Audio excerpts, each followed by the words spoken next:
Olá, turma! Nessa videoaula da farmacologia do sistema nervoso central, nós iremos estudar sobre os analgésicos centrais, que são utilizados aí no manejo da dor. Mas antes disso, é importante a gente relembrar alguns conceitos, como o conceito de dor. O que é essa dor? De acordo com a Associação Internacional para o Estudo da Dor, dor é considerada uma sensação ou experiência emocional desagradável associada com um dano tecidual real ou potencial. Existe aí nessa experiência um possível dano tecidual. Já o conceito de nocicepção é diferente. Ele nos mostra o mecanismo pelo qual esses estímulos nocivos periféricos eles são transmitidos ao sistema nervoso central.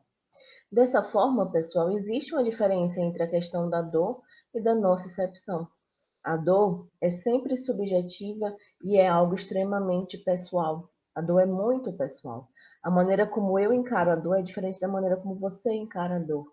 Por exemplo, a gente tem uma diferença na forma como as pessoas lidam com essa dor. Geralmente as mulheres, elas suportam muito mais a dor do que os homens, né? Quando o homem vai ficando aí doente, ele já fica cheio de manha, já fica fazendo um drama, né? E geralmente as mulheres, elas têm um limiar mais alto aí para dor. Quando a gente fala em nocicepção, seria a sensação dolorosa propriamente dita, o percurso que acontece aí durante a transmissão desses impulsos. E é interessante observar essa diferença aqui nesses conceitos, principalmente quando a gente está fazendo o desenvolvimento de fármacos. Porque se a gente está utilizando modelos animais, a gente não tem um componente subjetivo para analisar. Eu não consigo conversar, por exemplo, com o camundongo e entender o que é que ele está sentindo. Então, nesse caso, a gente chama essas substâncias, em estudo, de substâncias antinociceptivas. Quando a gente tem a utilização de fármacos em humanos com essa finalidade aí de manejo terapêutico da dor, aí sim a gente já chama eles de analgésicos, tá? O foco das nossas aulas vão ser os analgésicos de ação central. Nesse caminho, a gente tem a presença aí dos nossos receptores, sendo extremamente importantes. Esses nociceptores, eles são neurônios sensoriais primários que têm um alto limiar. Então, eles são ativados apenas com estímulos que são grandes, né? Estímulos capazes aí de causar uma lesão potencial a esses tecidos. Quando a gente pensa na dor, ela é dividida de acordo com a sua escala temporal, então em relação à duração que essa dor permanece, e também em relação à sua origem. Nós vamos começar analisando a dor de acordo com um caráter temporal, que seria aqui dividida em dor aguda e dor crônica. O que é essa dor aguda? A dor aguda é uma dor rápida, é uma dor considerada fisiológica. É interessante você se perguntar se a dor é importante para o nosso organismo, porque muitas pessoas elas associam a dor com coisas apenas ruins. E, na verdade, a dor aguda, que é essa dor fisiológica, ela tem como função ajudar a evitar uma possível lesão. Então, ela serve como um alerta para o nosso organismo. Por exemplo, Joãozinho, você está sentindo dor no pé porque você pisou em um prego. Então, você vai tirar aquele prego daquela região, você vai ficar mais atento. Por quê? Porque a dor, ela te alertou, né, que a gente poderia ter uma lesão aí possível. Ah, eu coloquei a minha mão em uma placa quente, e aí eu tiro essa mão rapidamente, porque eu posso ter uma lesão se eu deixar a minha mão ali. E a dor, ela vai te sinalizar esses processos. Então, seria aqui um estímulo nociceptivo periférico e ou uma reação inflamatória que causariam esse tipo de dor. E uma coisa interessante, a gente tem uma relação causa-efeito bem determinada. Então, eu sei o que está causando aquela dor. A gente observa aqui uma mulher com uma agulha, né? E a gente está observando aqui o local onde ela está espetando. Então, aqui nesse local ela vai sentir a dor. Então, na dor aguda, que é uma dor rápida, a gente consegue observar justamente essa questão da localização. A gente consegue determinar qual é a causa dessa dor e a gente consegue entender por que que ela está acontecendo. Já a dor crônica, que é aquela dor mais lenta, ela já pode assumir um caráter patológico, e aí começa a complicar. Ela não apresenta uma relação causa-efeito bem determinada, então em algumas situações fica difícil entender onde é que essa dor está começando, por que ela está aparecendo. Fica difícil fazer essa relação. Ela é gradativamente incapacitante. ela vai fazendo alterações dos mecanismos centrais de nocicepção, e nesse caso vai levando aí a diminuição, por exemplo, da capacidade dessa pessoa poder ir trabalhar, poder fazer coisas do dia a dia. E uma coisa interessante em relação a essas dores crônicas é que elas podem existir ou persistir na ausência da lesão real. Então, você não tem mais aquela lesão real, mas você continua sentindo dor a longo prazo. Seriam características das dores crônicas. Quando a gente analisa a dor através de um caráter de origem, né, onde é que ela se inicia, a gente teria algumas classificações também.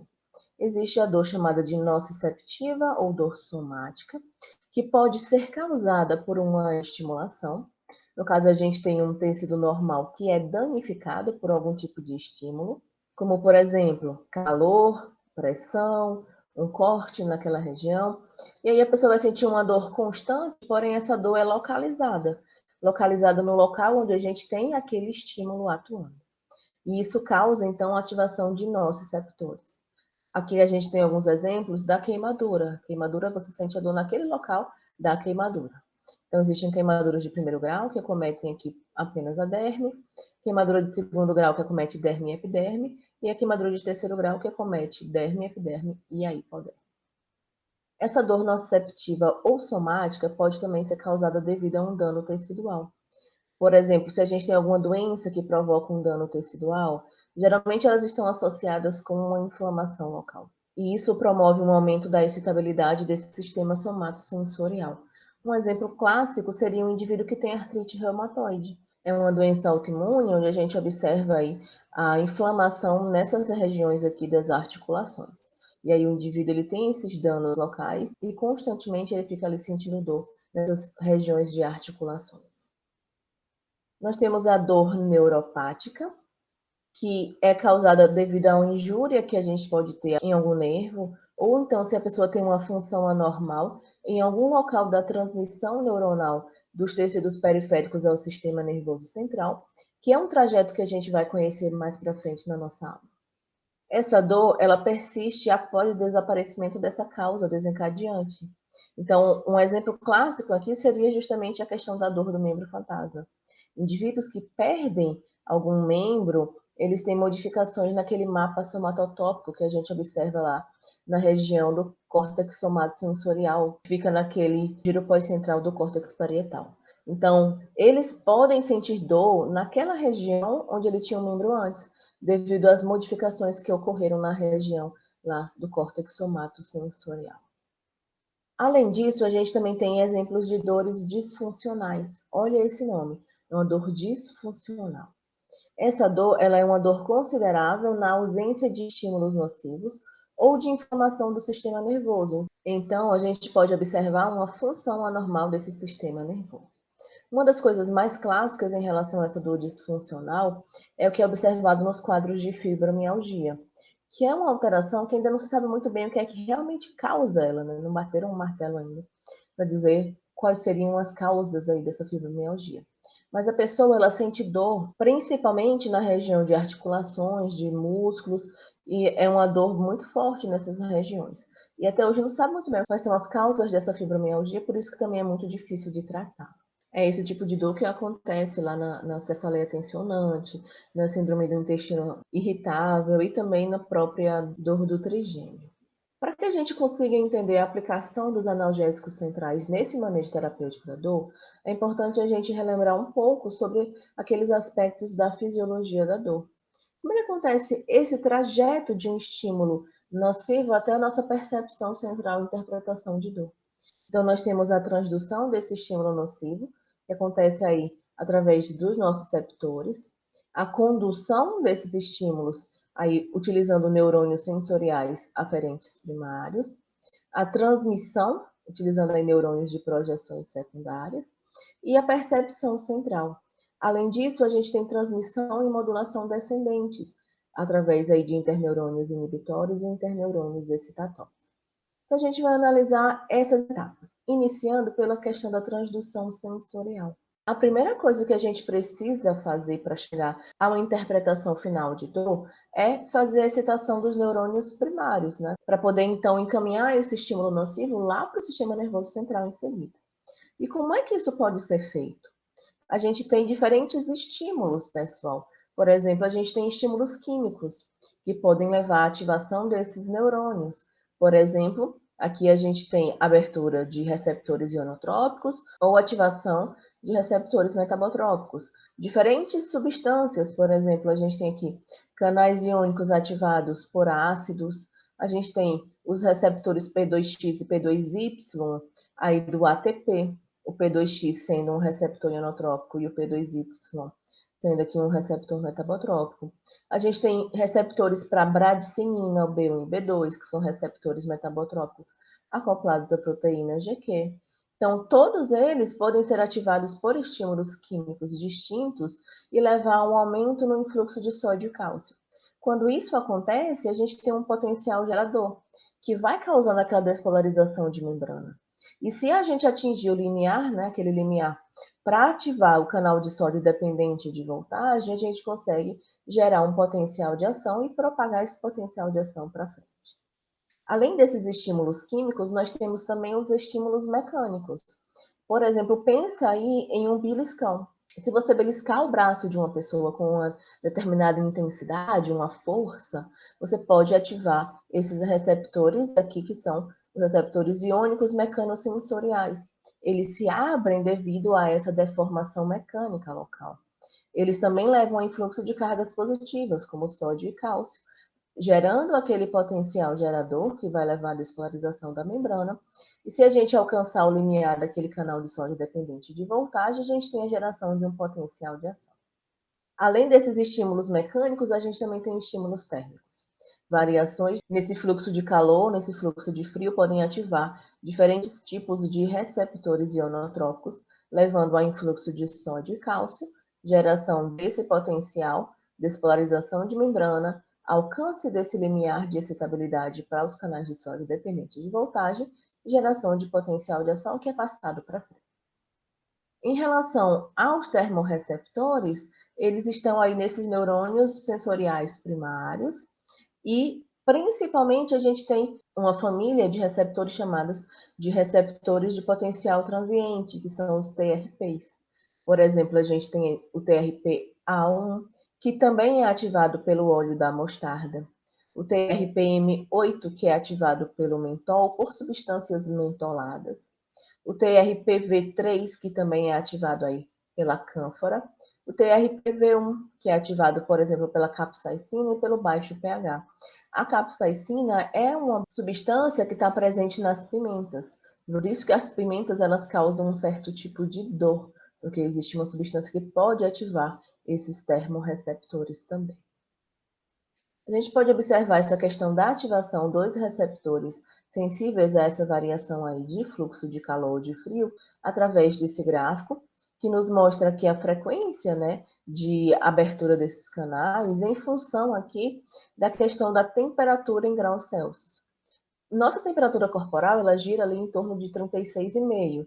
Então, observe que nessa temperatura a gente tem uma certa quantidade de receptores do tipo TRPV ativados. Geralmente aqui, ó, TRPV3 que estão ativados. Se a gente caminhar para um aumento nessa temperatura, observe que a gente passa a ativar alguns tipos de TRPVs, como o TRPV1, que se ativa aqui em temperaturas acima de 40 graus, próximos de 50 graus. Outros, como o TRPV2, acima de 50 graus que eles se ativam. Da mesma forma, pessoal, se a gente reduzir essa temperatura para abaixo aqui, ó, de 25, né, até 10 graus Celsius, a gente tem ativação de outros tipos de receptores TRPs, como o TRPM8, TRPA. Então, a gente observa que existem receptores TRPs que são abertos no frio e outros no calor. É por isso que tanto o frio quanto o calor, eles podem dar dor. Você colocar a mão dentro de um freezer e deixar essa mão ali, você não aguenta ficar muito tempo, porque dói. Da mesma forma que se você colocar a mão em uma panela com água quente, você também vai sentir dor. Porque nós temos esses receptores aí, que são sensíveis à temperatura. Nós temos também os mecanorreceptores, que são aí de alto limiar. Então, a gente precisa ter uma deformação mecânica grande para que eles sejam ativados. Porém, assim, esse transdutor ele ainda não foi identificado. A gente não sabe muito bem qual é o transdutor envolvido aí nesse tipo de sinalização.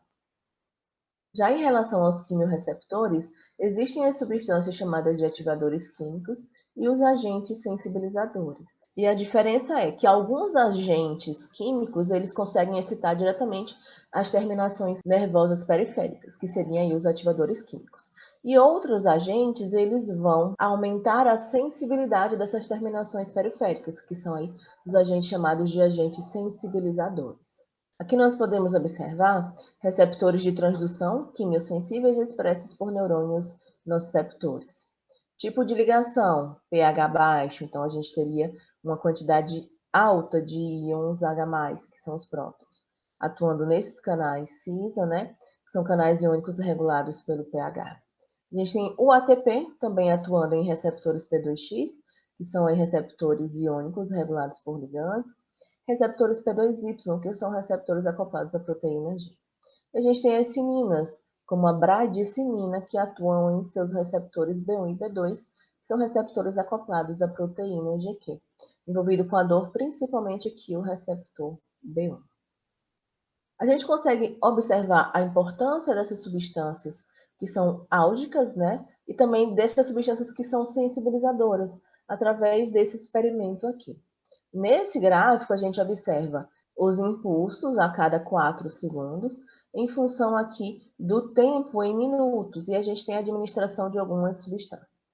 Aqui em cima, a gente consegue observar a geração de potenciais, tá? Esses impulsos nervosos que vão sendo propagados. Observem que a gente tem essa atividade tônica acontecendo. Em seguida, foi adicionado a bradicinina em concentrações relativamente baixas. Nesse momento, a gente não observa uma mudança significativa nessa geração aqui desses impulsos nervosos.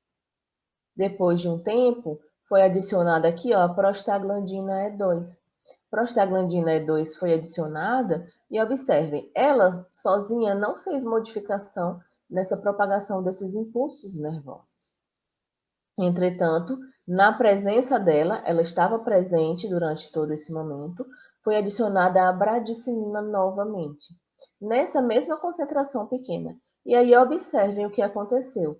A gente teve um aumento nessa geração de impulsos, ó, quando a bradicinina foi adicionada, tendo nesse local a prostaglandina E2. Então, observem que a gente teve esse aumento nessa geração de impulsos, o que a gente pode observar nesse registro aqui. É interessante a gente observar que essa prostaglandina 2 não é uma substância álgica, porque ela por si só não causa esse aumento na transmissão desses impulsos nocivos. Mas ela causa uma sensibilização local, e dessa forma as substâncias que são álgicas, como a própria bradicinina, vão ter o seu efeito potencializado. E é por isso que a gente observa a participação da nossa via da inflamação. Aquela via lá da fosfolipase A2, que é uma enzima que cliva fosfolipídios de membrana, como a fosfatidilcolina e a fosfatidiletanolamina, liberando o ácido araquidônico.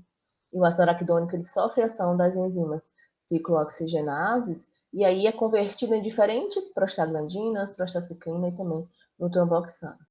A PGE2 é um tipo de prostaglandina e favorece, então, esse aumento de sensibilização local.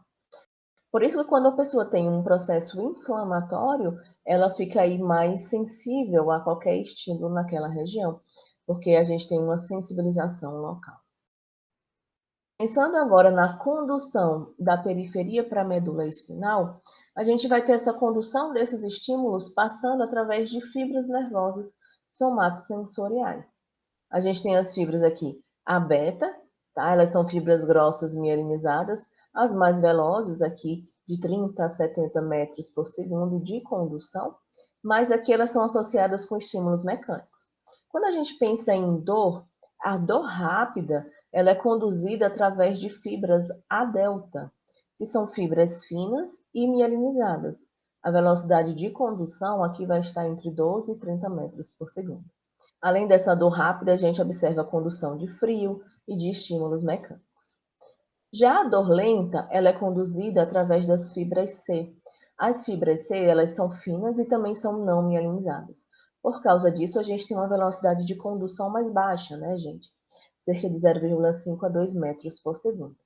Além da dor lenta, essas fibras C também conduzem a estímulos de calor, frio e estímulos mecânicos. Essas fibras A delta e C, elas vão chegar em regiões aqui do corno dorsal da medula espinal, de onde a gente vai partir aí ascendendo em direção ao sistema nervoso central.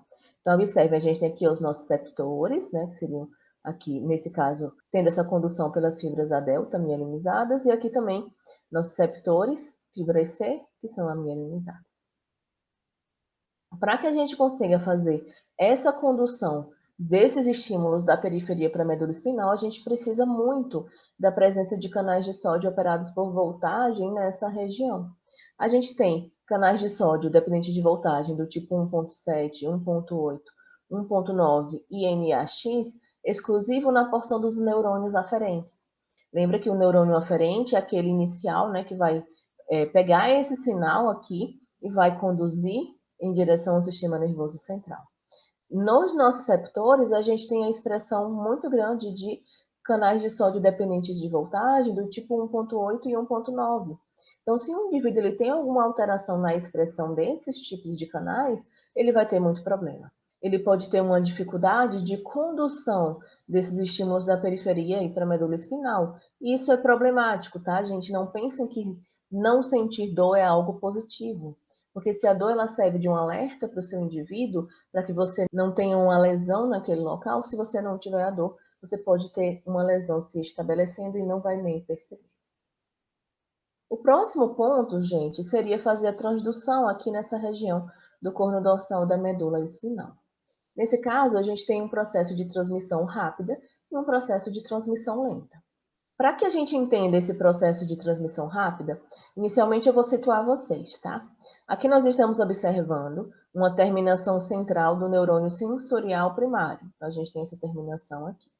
Aí aqui nessa região a gente tem uma vesícula contendo os neurotransmissores da dor. Quem são esses neurotransmissores da dor? Glutamato. Em azul mais escuro a gente tem aqui a substância P. Em azul mais claro a gente tem o peptídeo relacionado ao gene da calcitonina. Esses são os neurotransmissores da dor. Quando chega um estímulo nessa região, então, imagina que aquele potencial de ação, ele chegou, ele foi sendo propagado, chegou nesse terminal aqui. Nessa região, a gente tem a expressão de canais de cálcio dependentes de voltagem, que vão se abrir devido à chegada de um potencial de ação e vão levar ao influxo de cálcio. E o cálcio, gente, não auxilia na fusão das vesículas contendo esses neurotransmissores? Dessa forma, a gente vai ter uma exocitose desses neurotransmissores na fenda sináptica. E aí, o que é que vai acontecer? Eles vão passar a atuar nos seus receptores presentes na superfície dos neurônios de transmissão secundária. Então, aqui eu tenho um neurônio de primeira ordem e um neurônio de segunda ordem. Tá? E aqui, o que é que vai acontecer? Na transmissão rápida, quem vai atuar é o glutamato. O glutamato se ligando em seus receptores ionotrópicos. Aqui a gente tem o receptor AMPA do glutamato e o receptor NMDA no glutamato. Esse receptor AMPA, uma vez aberto, promove o influxo de sódio. Então, esse influxo de sódio ele dá uma breve despolarização, que auxilia na retirada do magnésio, que faz a obstrução desse receptor NMDA. Isso a gente viu na nossa aula de receptores ionotrópicos, tá? E aí, em seguida, o glutamato ligado aqui, ó, sem a obstrução pelo magnésio, a gente tem um influxo de sódio e cálcio aqui nessa região. Esse influxo de carga positiva leva a uma despolarização pós-sináptica, que vai levar, então, a gente a alcançar aquele limiar de excitabilidade para o canal de sódio dependente de voltagem e a geração desse potencial de ação. Então, a gente tem a ativação desse neurônio de segunda ordem. De uma forma mais rápida, porque os receptores ionotrópicos eles têm uma resposta mais rápida. Além disso, existe a transmissão lenta, que vai acontecer inicialmente da mesma forma. A gente tem um potencial de ação chegando nessa região, abrindo esses canais de cálcio dependentes de voltagem, levando ao influxo de cálcio, liberação, né, exocitose dessas vesículas contendo os neurotransmissores da dor, que passam a atuar em seus receptores no neurônio de transmissão secundária. E aí a gente tem o glutamato atuando nos seus receptores do glutamato, tá? Receptores metabotrópicos, que podem, aí, a depender do subtipo, acoplar as proteínas GQ ou as proteínas GI e GO.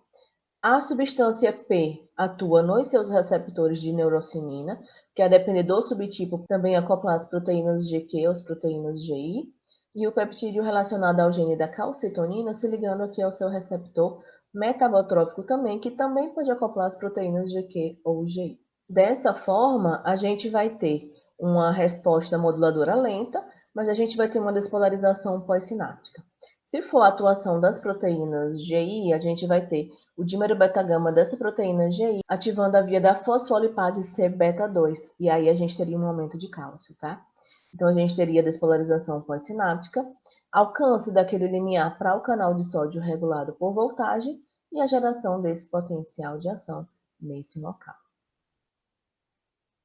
Uma coisa interessante é que a gente consegue fazer uma regulação inibitória dessa neurotransmissão também. Então, existem algumas substâncias que nos auxiliam a brecar. Imagine se todo estímulo que a gente recebesse, a gente fosse interpretar no final como dor. Não seriam inúmeros. Só que nós temos aqui uma regulação inibitória dessa neurotransmissão. Quem faz isso principalmente? Os opioides endógenos, a noradrenalina e o GABA. Os opioides endógenos são substâncias produzidas no nosso organismo através de peptídeos maiores. E aí eles são clivados e liberam algumas substâncias, como por exemplo, as beta-endorfinas, a encefalina e a dinorfina, que seriam opioides endógenos. E o que é que essas substâncias fazem? Por que elas fazem uma regulação inibitória dessa neurotransmissão? Porque se a gente observar essa região desse terminal central do neurônio sensorial primário, nessa superfície aqui a gente tem a expressão também de diferentes tipos de receptores, como esses receptores miopioides aqui, como os receptores alfa-2 para noradrenalina, como o receptor GABA-B do GABA, tá? E a gente também tem a expressão de diferentes receptores no neurônio de transmissão secundária, que é os receptores alfa-2, receptores GABA-B, receptores Mi e os receptores GABA-A. Professor, e por que eles fazem essa regulação inibitória dessa neurotransmissão? Vamos entender. Inicialmente, a gente vai analisar o caso dos opioides endógenos. Esses opioides, eles atuam nos receptores chamados de receptores opioides, que a gente vai conhecer já já. Aqui o exemplo é o receptor miopioide. Esse receptor é um receptor metabotrópico que, uma vez ativado, vai levar aí a ativação da proteína GI, as proteínas GI e GO. São proteínas inibitórias. E aí, o que é que vai acontecer quando essa ativação ocorre nesse terminal aqui do primeiro neurônio, tá? Do neurônio de primeira ordem. A ativação dessa proteína GI leva à dissociação, né? Então, o dímero beta-gama, nesse caso, gente, o dímero beta-gama, essas proteínas GI e GO, fecha canais de cálcio dependentes de voltagem. Se a gente tem esses canais de cálcio dependentes de voltagem fechados, a gente tem uma redução no influxo de cálcio. Se eu tenho redução do influxo de cálcio, a gente não consegue fazer a exocitose das vesículas contendo os neurotransmissores da dor. Então, eu consigo fazer uma limitação nessa liberação de neurotransmissores da dor. Além disso, se esses opioides endógenos atuarem nos seus receptores miopioides presentes no terminal do neurônio de segunda ordem, a gente vai ter também a ativação das proteínas GI e GO. E aí a gente vai ter aquela dissociação do dímero beta-gama com a subunidade alfa ligada ao GTP, né? E aí o dímero beta-gama das proteínas GI, nesse caso aqui, vai abrir canais de potássio. E aí a gente vai ter um efluxo de potássio, com isso a gente tem uma saída de cargas positivas dessa célula. Então a gente consegue fazer um processo de hiperpolarização pós-sináptica. Se a célula está hiperpolarizada, fica mais difícil chegar naquele limiar de excitabilidade para os canais de sódio dependentes de voltagem. E isso então diminui a geração de potenciais de ação. Então, essas substâncias atuam, além de diminuir a liberação dos neurotransmissores da dor, elas atuam também diminuindo essa geração de potencial de ação. Então, consequentemente, esse estímulo não passa para frente, porque a gente não tem a propagação desses potenciais de ação. É importante observar que quando as proteínas GI-GO elas ficam ativadas, a gente também vai ter aquela questão de inibição de ciclase de adenilil, tudo isso acontecendo, tá? Mas as ações dos dímeros beta-gama aqui, elas são mais interessantes e mais importantes para esse processo. Além disso, a gente também tem a ação da noradrenalina atuando em receptores alfa-2, que também acoplam as proteínas GI-GO. Então, o mecanismo de ação é exatamente igual ao que a gente observou para os opioides endógenos. É interessante ressaltar que é esse efeito aqui da noradrenalina que faz você não sentir a dor no momento em que você está com o sistema nervoso simpático muito ativado. Por exemplo, quando você está fugindo de alguma coisa e você se machuca nesse caminho, você continua, porque você não sente a dor naquele momento. Mas sua adrenalina está muito alta. E aí você não percebe, mas quando você para e que esse sistema nervoso simpático ele começa a ter essa ativação diminuída, você começa a sentir a dor. Porque a gente vai diminuindo essa regulação inibitória do processo de neurotransmissão. Além disso, a gente também tem o GABA atuando em receptores GABA-B, fazendo a mesma coisa que as endorfinas, encefalinas, noradrenalina, porque esse receptor GABA-B também acopla as proteínas GI-GO. Só que, além disso, o GABA também atua em um outro receptor, que é o receptor GABA-A, só que agora ele fica presente na membrana do neurônio de transmissão secundária, e esse receptor GABA-A é um receptor ionotrópico. Quando ele se abre, a gente tem um influxo de íons cloreto.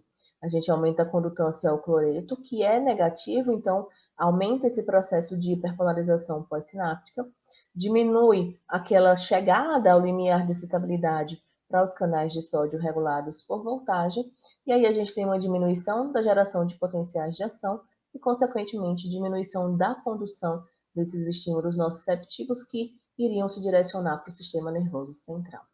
Além dos opioides, noradrenalina, GABA, a gente tem serotonina, a gente tem também os canabinoides endógenos, como a anandamida, que também atuam em receptores aí acoplados às proteínas GI-GO. Os receptores opioides são três, então a gente tem os receptores Mi, delta e kappa. Os receptores Mi estão muito associados com analgesia, sedação, diminuição de respiração e diminuição do trânsito do trato gastrointestinal. Existe uma ordem aí de ligação dos opioides, né, de seletividade diferenciada. Então, as endorfinas têm mais afinidade pelos receptores Mi do que as beta-encefalinas e do que as ginorfinas. Os receptores delta, eles estão também associados com os processos de analgesia, de diminuição de respiração e de diminuição do trânsito do trato gastrointestinal. E eles são sensíveis aí às encefalinas muito mais do que as beta-endorfinas e dinorfinas. E aqui a gente tem os receptores kappa, que também estão envolvidos com os processos de analgesia, também estão envolvidos com a geração de efeitos psicodélicos, aqueles efeitos de perturbação do sistema nervoso central. Por isso que alguns opioides eles são utilizados aí com essa finalidade, tá? A gente vai entender isso na nossa próxima aula. A gente também tem a atuação levando a uma diminuição do trânsito gastrointestinal. Nesse caso, a ordem de sensibilidade seria de endorfinas muito mais do que as beta-endorfinas e encefalinas. É importante a gente observar essas funções, porque daqui a gente já tira um pouco do que é que a gente vai ter de efeitos colaterais no caso da utilização de algumas substâncias que atuem nesses receptores opioides, que é o que a gente vai observar na nossa próxima aula. Em alguns casos, são observadas alterações que podem diminuir aquele limiar de excitabilidade para os nossos receptores. E aí isso pode causar um aumento dessa sensibilização dolorosa. E é isso que a gente observa em relação a essa fisiopatologia da dor. Podem surgir situações chamadas de alodínia ou alodinia, onde um estímulo normalmente inócuo é percebido como doloroso por aquela pessoa. Por exemplo, se você colocar a mão em cima da mesa com uma determinada pressão, isso não é para fazer você sentir dor. Entretanto, se essa pessoa ela tiver com esse processo de sensibilização acontecendo, ela pode ter esse estímulo aí causando uma dor. Então, um estímulo inócuo vai ser percebido por ela como algo doloroso. Nós temos também os casos aí de hiperalgesia. No caso da hiperalgesia, a gente vai ter um estímulo de alta intensidade sendo percebido por aquela pessoa como um estímulo muito mais doloroso do que o habitual naquele local da lesão. Eu costumo dizer que fica mais fácil da gente conseguir entender quando a gente faz uma comparação. Por exemplo, imagina que a gente tem um estímulo doloroso dando uma gradação de 5 em uma escala de 0 a 10, tá? Então, normalmente, ele daria essa gradação aí de 5 de dor. Mas nessa pessoa que está com essa hiperalgesia, ela vai sentir uma dor muito maior. Então, na escala de gradação de dor, ela estaria ali no 10, por exemplo. Nesse caso, pessoal, existem alterações diretas na transdução e ou indiretas induzidas pela liberação de moléculas efetoras. Então, a gente pode ter os casos de alodinia ou alodínia e também a hiperalgesia, que são casos de sensibilização aumentada a essa dor. Essa sensibilização ela pode ser tanto periférica como central. Nos casos de sensibilização periférica, isso pode ser causado por uma alteração direta, por exemplo, dos receptores TRPV1, que são ativados ali devido a essa alteração do fluxo de calor, mais ou menos próximo de 50 graus Celsius. Mas se houver ativação repetida desse tipo de receptor, ele pode passar a se ativar em temperaturas menores. Por exemplo, já em 38 graus Celsius ele pode ser ativado. Então, isso é um tipo de sensibilização periférica. Além disso, a presença de mediadores inflamatórios, como bradicinina, histamina, prótons, prostaglandinas, o fator de crescimento derivado do nervo, podem levar ao desenvolvimento dessa sensibilização periférica. Observem, nesse caso, esses agentes sensibilizadores, eles atuam em diferentes tipos de receptores, em receptores ionotrópicos, receptores metabotrópicos e receptores catalíticos, e dessa forma levam à ativação das proteínas sinases, sejam elas as proteínas sinase C ou as proteínas sinase A. Geralmente, essa proteína sinase A, ela consegue fosforilar os canais de sódio dependentes de voltagem lá do tipo 1.8, e aí aumentam esse influxo de sódio naquele local. Então, elas diminuem o limiar de excitabilidade desse canal de sódio. Por isso que nesse local a gente consegue gerar potencial de ação mais rapidamente, mesmo que a gente tenha menor estímulo. Além disso, essa proteína sinase C ela consegue fosforilar receptores aqui ionotrópicos, por exemplo, que são aí ativados por diferentes outros estímulos, e isso aumenta a atividade local, aumentando o influxo de cálcio e sódio, então fazendo aquele potencial gerador ser maior, alcançando o limiar de excitabilidade daquele canal de sódio dependente de voltagem mais rapidamente. Dessa forma, esse potencial de ação é gerado mais rapidamente, passado para frente mais rapidamente. E essa sensibilização periférica é um alvo importante dentro da farmacologia clínica da dor, porque existem os anti-inflamatórios não esteroidais, que são fármacos muito empregados aí para esse manejo da dor, e eles inibem justamente a atividade da enzima ciclooxigenase e converte o ácido araquidônico nessas prostaglandinas, que são mediadores inflamatórios, e fazem esse processo de sensibilização. Então, consequentemente, eles conseguem diminuir essa percepção final ali da dor. Mas nessa aula a gente não vai abordar esses fármacos, porque a gente vai focar nos analgésicos centrais. Mas dentro da farmacologia vocês vão estudar na farmacologia da inflamação os anti-inflamatórios não esteroidais. Além dessa sensibilização periférica, a gente também tem a sensibilização central, que é causada justamente devido à ação do glutamato nos seus receptores do tipo AMPA, NMDA, ou o receptor metabotrópico do glutamato. A gente tem também a ação da substância P nos seus receptores de neurocinina do tipo 1, e também do fator neurotrófico derivado do cérebro, atuando em seus receptores do tipo tirosina sinase.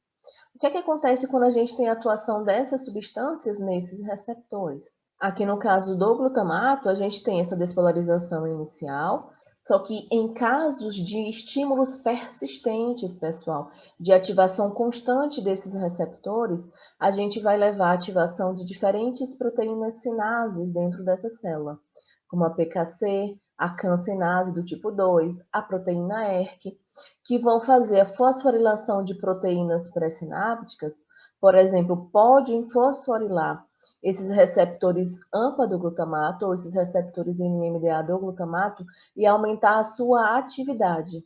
Isso aqui levaria a um processo de sensibilização a curto prazo.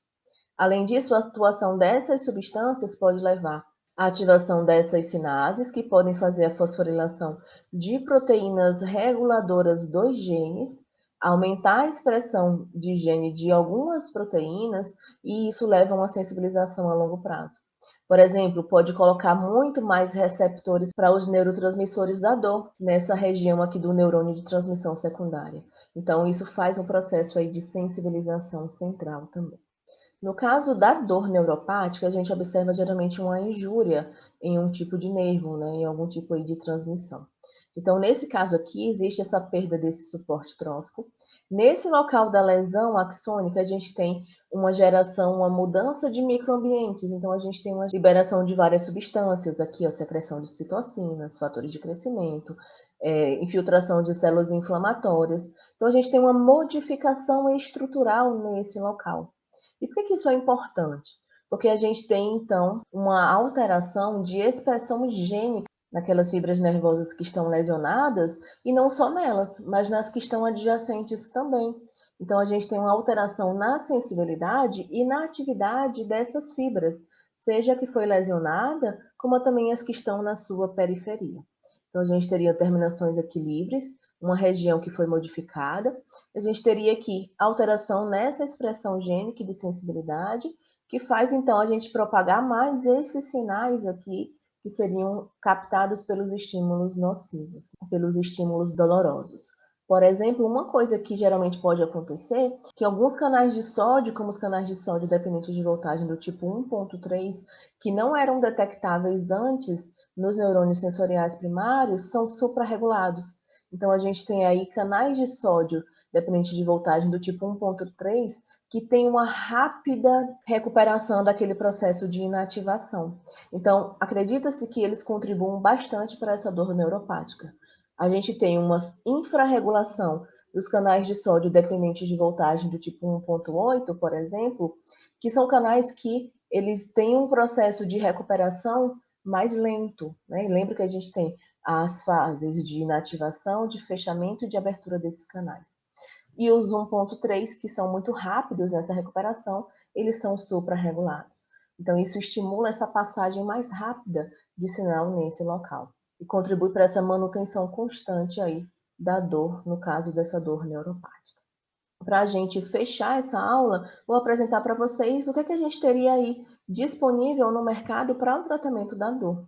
Então, a gente teria, atuando nessa questão da transmissão desses sinais, a questão dos AINES, que são os anti-inflamatórios não esteroidais, que vocês vão estudar melhor dentro da farmacologia da inflamação. No caso da condução desses estímulos, a gente teria bloqueadores dos canais de sódio, como os próprios anestésicos. Na transmissão, nós temos os opioides, antidepressivos, AINES, antiepiléticos, agonistas alfa-2 adrenérgicos, celecoxib, que é um coxib também anti-inflamatório, agentes de ligação a subunidades específicas de canais de cálcio, dependentes aí de voltagem. Aí a gente tem aqui, no caso da percepção central, os fármacos opioides, que vão ser o alvo da nossa próxima aula. Bom, turma, dessa forma a gente finaliza essa nossa primeira aula sobre os analgésicos centrais, relembrando alguns aspectos da fisiologia da dor e entendendo os processos de fisiopatologia que podem aí ocasionar agravamento nessa percepção dos estímulos dolorosos.